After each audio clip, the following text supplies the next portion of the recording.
Every 4 years, Brazil stops. Not as a figure of speech. The country literally stops. Offices empty out. Schools send the kids home. Your boss messages the group chat asking everyone to cheer together. Flags appear in windows you've never once seen open. The neighbor who never greets you knocks on your door to ask if you caught the game. And there you are, phone buzzing with goal alerts, your timeline flooded with people painted green and yellow, mildly annoyed, coffee in hand, completely and honestly indifferent. Someone looks at you like you just confessed you don't like the beach, as if being born in a country came with a mandatory subscription to soccer. So here's what psychology actually says, and the person who needs the explanation might not be you. Because think about it, billions of people feel like they won or lost something while sitting on a couch, having kicked nothing, over a country sometimes 8 time zones away. That has a name, and it's been studied for decades. In 1976, a psychologist named Robert Cialdini noticed a strange pattern. The Monday after a win, the hallways filled with team jerseys. The Monday after a loss, those same jerseys vanished into the closet. Nobody had played, nobody had trained, but the win became a personal trophy and the loss a shame to hide. He called it basking in reflected glory, warming yourself in someone else's light. Not love of the sport, the ego using strangers' results to feel better about itself. Notice how the language shifts. When Brazil wins, it's "we won." When Brazil loses, suddenly it's "they played badly." The "we" disappears the moment disaster hits, because what the sport really offers underneath everything isn't entertainment.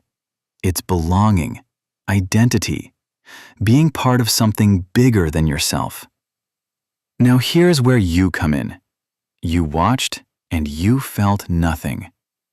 It's not that you're cold, it's that the instinct for belonging the World Cup tries to trigger in you has already been triggered somewhere else. The human brain searches for a tribe, a place where you matter, where there's a we. That system isn't optional. The only question is where it landed. For some, it landed on soccer. For you, maybe a community around a show, a running group, a corner of the internet. Work that pulls you in ways others don't see. Friendships where you're genuinely known. You're not missing a tribe. You just declined this particular offer. And there's a reason the offer works at all. Watching a tense match triggers reward anticipation. It fires not when you get something good, but when you don't yet know if you will. Uncertainty is the trigger. Your brain sits in a pleasurable state of alert, waiting for a resolution that may never come. It's the same mechanism that makes a slot machine work. You don't know if the goal is coming, so you stay. But that only works if you already have a stake, a side you want to win. Without it, you've got 90 minutes of uncertainty about a result that doesn't touch you. Like anxiously following a raffle you never bought a ticket for. Your brain isn't less capable of emotion. The reward circuit just needs an anchor already in place. No anchor, no hook. And the World Cup adds a heavier layer. It's not just a team, it's the country. Suddenly, it's about who you are, about where you come from. For many, that amplifies everything. The goal becomes pride, the elimination becomes grief.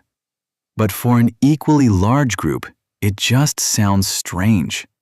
You didn't choose to be born here, and they ask you to feel a personal victory because 11 strangers kicked a ball well 1,000 miles away. The math doesn't add up. Not caring isn't a hole where a feeling should be.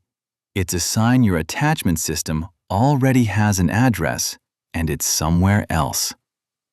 If you have a thing, a person, a world where you genuinely light up, that's not absence, That's exactly what fandom was always trying to be.